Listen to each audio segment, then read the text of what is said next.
Voices in the water tower. I stood at the edge of a small town, the early evening light casting long shadows across the cracked pavement. It felt like a lifetime since I had last been home, a lifetime of whispers and echoing betrayals that still haunted my sleep. The air was still thick with the stench of history, a history whose weight had collapsed around me, suffocating. With each step towards my childhood home, memories sifted through my mind like grains of sand, each one a reminder of what they had said, their laughter echoing louder than the voices I had come to know. "Insanity," my father spat. "This obsession you've got with water towers and ghosts is going to ruin us." I had been a public utilities inspector, a respectable career, but one false accusation of contaminating the town's drinking water had stained my name, my reputation. I was branded a disgrace, dismissed and ridiculed by those who should have stood by me.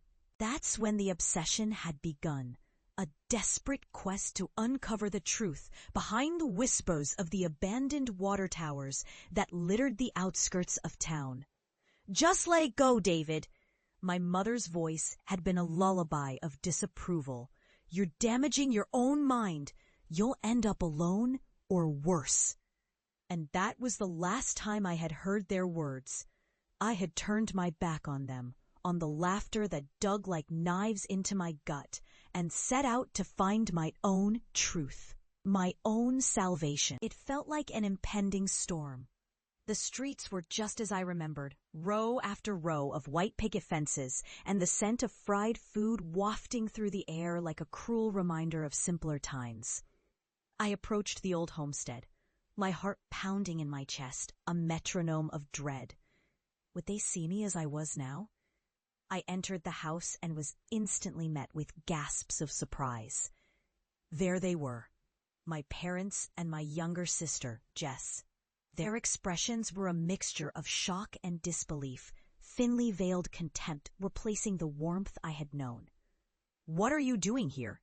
My mother's voice was sharp and brittle, like shattered glass. "I came to talk," I said, my tone steady despite the quiver in my hands.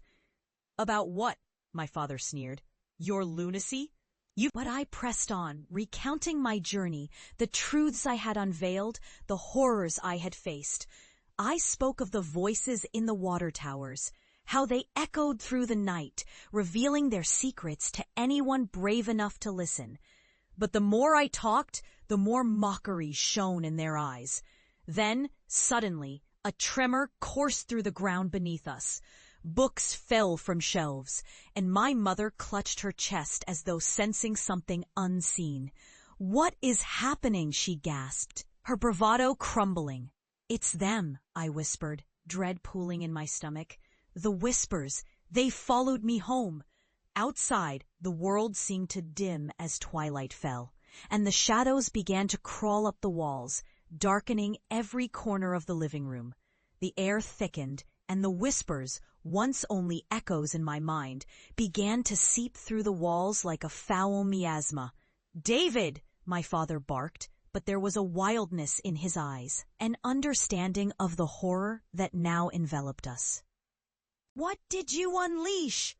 Jess cried, her voice trembling. I could only watch as the fear transformed their faces, their laughter fading into frightened silence. It was then I realized they were witnessing the consequences of their disbelief. The world they had mocked me for wanting to uncover was exploding into their reality. The walls began to pulse, shadows stretching and morphing into faceless figures with hollow eyes. The voices grew louder, a cacophony of sorrowful cries echoing through the house, revealing the town's darkest secrets, the lives lost to neglect, the spirits trapped in the water's embrace.